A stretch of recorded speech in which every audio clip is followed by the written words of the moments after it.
नमस्ते, मैं हूँ doctor Priyanka Latkar, homeopathy consultant from Hyderabad. आज हम एक ऐसी पर्सनालिटी डिस्कस करने वाले हैं जो कि बहुत ज़्यादा सेंसिटिव होती है, बहुत ज़्यादा सहमी होती है, बहुत ज़्यादा मॉरली एलिवेटेड होती है। जी हाँ, आपने गेस किया होगा, इग्निशिया के बारे में हम लोग बात कर रहे हैं। यूजुअली इसको डिप्रेशन के केसेस में, एंग्जाइटी के केसेस में, फीमेल्स में इस्तेमाल किया जाता है। अब ये इग्निशिया क्या है, इसकी हर एस्पेक्ट के बारे में हम लोग डिस्कस करेंगे बहुत आसान भाषा में और शॉर्टेस्ट पॉसिबल वीडियो में मैंने ये करने की कोशिश की है। सो देखते हैं व्हाट इज इग्निशिया।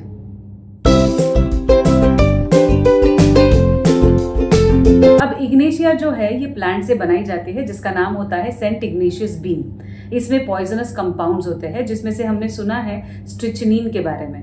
अब यही इसको टॉक्सिक बनाता है। अब इसका जब कंजम्पशन हम लोग करते हैं तो यूजुअली पेशेंट बहुत ज़्यादा एंग्शियस हो जाता है, रेस्टलेस हो जाता है, उसको ट्रेमर्स आना शुरू हो जाते हैं। तो ये जो एक्टिविटी होता है अंदर, यूजुअली ये जो कंपाउंड्स होते हैं वो डायरेक्टली नर्वस सिस्टम पे काम करते हैं। तो जो इम्पल्सेस होते हैं, नर्व इम्पल्सेस होते हैं, ब्रेन से आते हैं, वो मसल पे वो काफ़ी ज़्यादा फास्ट होना शुरू हो जाते हैं। तो इसलिए ट्रेमर्स, कन्वर्जेंस, ट्विचिंग, ये बहुत ज़्यादा ऐसे केसेस में दिखते हैं और हम लोग इसी वजह से मेडिसिन का इस्तेमाल भी ऐसे केसेस में करते हैं। अब अगर हम लोग पुराने ज़माने की बात करें तो पहले जब इग्निशिया डिस्कवर हुआ था, जब लोगों को पता चला है कि ये मूड अपलिफ्ट करता है, मूड को बैलेंस करता है या फिर ब्रेन की हेल्थ को ज़्यादा इम्प्रूव करता है, मतलब अच्छा बेटर करवाता है, तब उन्होंने मेडिसिन के फॉर्म में इसको पाउडर्ड फॉर्म में बनाया गया, उसको कैप्सूल में भरा गया और ऐसे सारे इंडिकेटेड चीज़ों में इसका इस्तेमाल किया गया।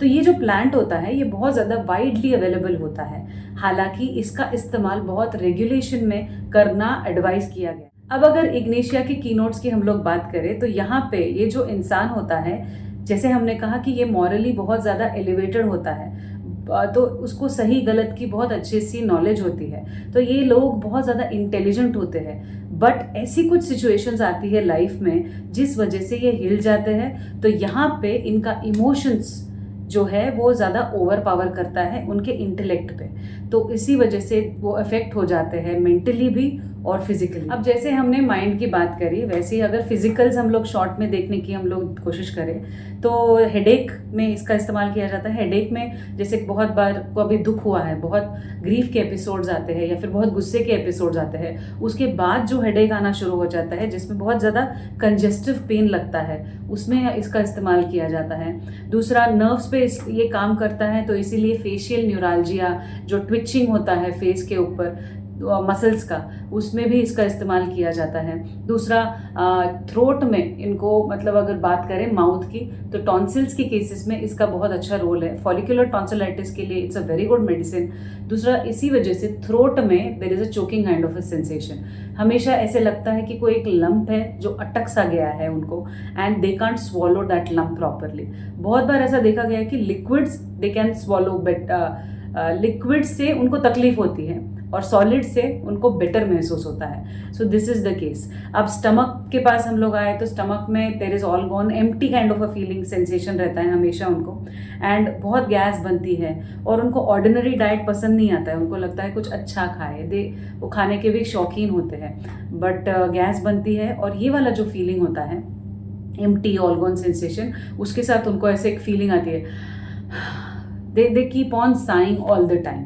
स्टमक के केसेस के साथ हम लोग अगर एब्डोमिनल की केसेस की बात करें तो डायरिया के केसेस में भी इसका बहुत अच्छा रोल है। अब फीमेल्स की केसेस में, जैसे पीरियड्स के जो प्रॉब्लम्स होते हैं उसमें पीरियड्स के कलर जो होता है उनका बहुत ज़्यादा डार्क होता है, प्रोफ्यूज होता है, और ऐसे इंसिडेंट्स आया जहाँ पे ये मूड स्विंग्स बहुत ज़्यादा हो गए हैं, कुछ गुस्से का एपिसोड, कुछ ग्रीफ का एपिसोड आता है, तो मेंसेस सप्रेस हो जाता है, तब उनको पीरियड्स बहुत ज़्यादा स्कैंटी हो जाते हैं।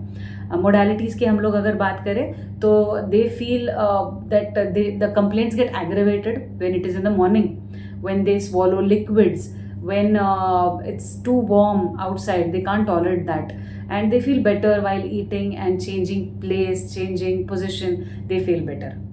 अब अगर इनकी पर्सनैलिटी की हम लोग बात करें तो they are very easily affected by disappointments, death of the loved ones, और इस वजह से उनकी जो हम लोग अगर स्टोरी सुनते हैं तो ये बहुत ज़्यादा मार्क्ड होता है। इस वजह से उनके सारे कंप्लेंट्स फिजिकल लेवल पे आते हैं। हालांकि ये मॉरली बहुत ज़्यादा एलिवेटेड लोग रहते हैं, तो इसलिए mostly these people are very calm and composed. So उनका जो दुख है वो चेहरे पे बिल्कुल भी नहीं दिखता है। They have that control, but ऐसा नहीं है कि वो कंट्रोल हमेशा रहे, कहीं ना कहीं ऊपर नीच हो जाती है। तो उस वजह से ये ऐसा एक रूब्रिक है उसमें कि लाफिंग भी है और वीपिंग भी है, और इसी वजह से मूड्स एकदम फ्लक्चुएट हो जाते हैं। तो चेंजेबिलिटी बहुत बार देखी जाती है। चेंजेबल मूड होता है, कभी बहुत ज़्यादा खुश होते हैं, बहुत ज़्यादा दुखी होते हैं। But mostly these people are very morally inclined. They know what is right, what is wrong, और वो ऐसा एक्सपेक्ट भी करते हैं कि दूसरे भी ऐसा ही बिहेव करें। तो वो एक्चुअली ये जो चीज़ होती है कि दूसरे अगर गलत कर रहे हैं तो वो उनको डायरेक्टली कम्युनिकेट कर नहीं पाते हैं, और वो इस वजह से सप्रेस्ड इमोशंस के नीचे दब चुके होते हैं। तो वो जो ऊपर नीच होती रहती है इमोशंस की कि कहाँ गलत हो रहा है, कहाँ सही हो रहा है, उस वजह से माइंड का पूरा कंफ्यूज होता है। तो जो एक्सप्रेशन होता है, जो डिस्टर्ब्ड माइंड होता है, उसको बाहर आना बहुत इंपॉर्टेंट होता है, वो नहीं आ पाता है। इस वजह से चेंजेबिलिटी बहुत ज़्यादा मार्क्ड है। अब हम देखेंगे कि इससे जुड़े हुए क्या क्या इंपॉर्टेंट रूब्रिक्स हैं। अब जैसे हमने देखा कि ये बहुत ज़्यादा सेंसिटिव होती है ये रेमेडी, तो इसमें इस वजह से ये एलिमेंट्स बहुत ज़्यादा इंपॉर्टेंट होते हैं कि क्यों कोई प्रॉब्लम अगर शुरू होती है तो इसका रीज़न क्या होता है। तो इसलिए एलिमेंट्स फ्रॉम बहुत ज़्यादा इंपॉर्टेंट है हमारे लिए, जैसे कि love, disappointment, unhappy elements from aggravates. तो लव, जहाँ पे प्यार और ये जो चीज़ें हैं जहाँ पे एक्सपेक्ट करते हैं हम लोग कि मिलना चाहिए बट मिल नहीं पाती है, तो ये कारण होता है इनके बीमार पड़ने का। दूसरा है डेथ एलिमेंट्स फ्रॉम एग्रीवेट्स। किसी का भी डेथ होता है तो उस वजह से mentally and physically they get disturbed. दूसरा, death elements from aggravates loved ones off. जो जिनसे वो प्यार करते हैं उनका तो वो सहन ही नहीं कर पाते हैं। और एक और एलिमेंट्स अगर हम लोग देखें तो उसमें है डिस्कॉर्ड्स। डिस्कॉर्ड्स मतलब जहाँ पे कॉर्डियल रिलेशनशिप होना चाहिए। कॉर्डियल रिलेशनशिप फैमिली में हो सकता है, ऑफिस में हो सकता है, या फिर हस्बैंड वाइफ में हो सकता है। तो जहाँ पे भी डिस्टर्बेंस आता है और वो देखते हैं तो वो सहन नहीं कर पाते हैं, इसीलिए discords aggravates elements from relatives, friends between. Discords aggravates elements from, so चाहे जो भी हो discords, they can not tolerate. Elements की अगर हम लोग स्टिल बात करें तो excitement, excitable elements from aggravates suppressed. So ये जो एक्साइटेबिलिटी है तो उसको जब सप्रेस किया जाता है उस वजह से भी ये बीमार पड़ना शुरू हो जाते हैं। तो जो ये लोग रहते हैं मॉरली एलिवेटेड रहते हैं, तो उनको बहुत इंपॉर्टेंट होता है कि क्या सही है क्या गलत है। तो ऐसे लोगों में डिग्निटी काफ़ी ज़्यादा होती है। जब ये हिल जाती है तो ये बीमार पड़ना शुरू हो जाते हैं। तो इसीलिए इंडिग्नेशन एलिमेंट्स फ्रॉम ये वाला रूब्रिक। अब मैंने काफ़ी बार कहा कि morally these people are very much heightened.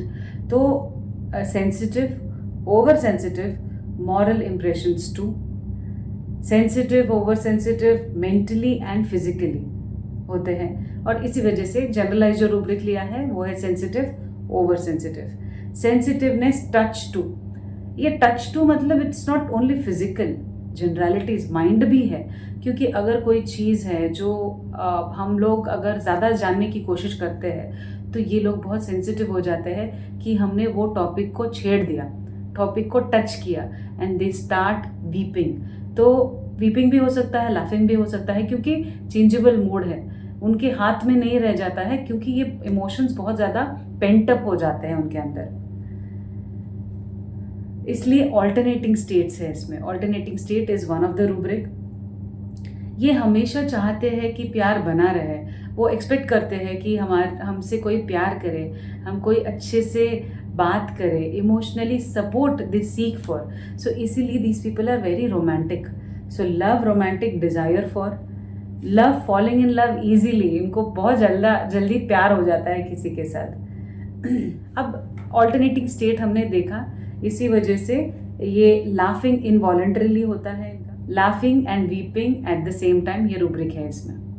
ये लोग जो होते हैं जो अंदर इमोशनल ऊपर नीच होती रहती है अंदर, बट ये कम्युनिकेट नहीं कर पाते हैं क्योंकि ये डरते हैं कि अगर मैंने गलत तरीके से कम्युनिकेट कर दिया तो वहाँ से भी शायद रिजेक्शन आ जाए। तो इसलिए वो डरपोक होते हैं। तो कॉवर्डिस ये वाला रूब्रिक है इसमें।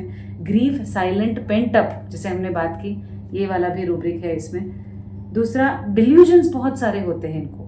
तो उनको क्या है कि ऐसे लोगों को बहुत डर रहता है हर चीज़ का कि कहीं मैं मेरी